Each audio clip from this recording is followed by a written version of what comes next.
Please help me to reach 1,000 subscribers. That night is burned into me like a scar I can still feel. The house was quiet, shadows stretching across the walls. My phone cast a faint glow, barely cutting through the darkness. From the kitchen I heard her laughing, easy, familiar, the kind of laugh I once thought belonged only to us. I don't know why I picked up her phone. She'd never given me a reason to doubt her. Not until I saw the screen. Messages. Dozens of them. Not harmless conversation. Not innocent jokes. These were intimate, personal, words that used to live between us, now shared with someone who wasn't me. I wish you were here instead. Last night meant everything. I'm exhausted from pretending. Pretending. The word echoed in my head like a gunshot. Was that what I was to her? An act? I stood there unable to move, each line carving something out of my chest. Her laughter drifted in from the kitchen, sharp and cruel. I wanted to yell, to demand answers, to ask how we ended up here. But I didn't. I walked out. No shouting. No confrontation. No shattered plates or slammed doors. I stepped out of the life we built, closed the door softly behind me, and disappeared without saying a word. I didn't block her.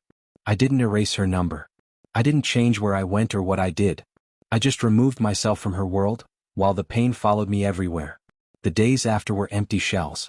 Every room felt wrong. Every corner held a memory. Her toothbrush still sat beside mine. Her sweater draped over a chair.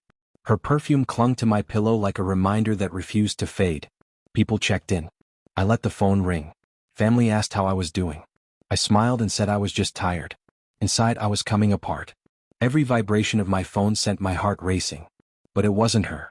Not at first. Then the messages came. Where did you go? Why won't you talk to me? Please just answer me. I read every one. I answered none. She didn't deserve explanations. Not after what I'd seen, not after learning how easily she gave away what was supposed to be ours. Still, I couldn't block her. Maybe I was waiting. Maybe I wanted her to sit in the uncertainty the way I was.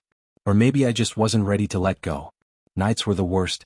Silence screamed the loudest then. Memories replayed without permission. I'd sit by the window watching rain slide down the glass, imagining her in that kitchen, still laughing, still choosing someone else. I told myself leaving was strength, that walking away was the right choice, that she wasn't coming back, and that I was fine with it. I was lying. 3 weeks passed. The messages stopped. The quiet grew heavier. Then one night it rained again, a storm just like the night I left. I sat near the door, knees pulled in, tears falling without sound. I almost missed the knock. Soft at first. Uncertain. Then louder.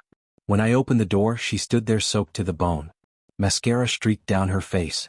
Her hair clung to her skin. She looked nothing like the woman I walked away from. She looked shattered. For a moment she said nothing.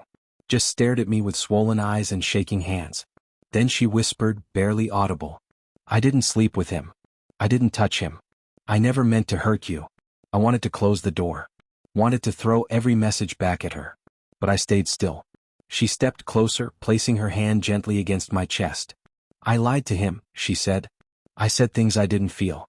I was chasing something I thought I'd lost inside myself. It wasn't because of you. When you left without a word, I realized it was always you. I said nothing. Not because I forgave her, but because my heart was too loud to think. She went on. I came here every day. I stood across the street and watched your light turn off at night. I just didn't have the courage, until now. Then she broke me.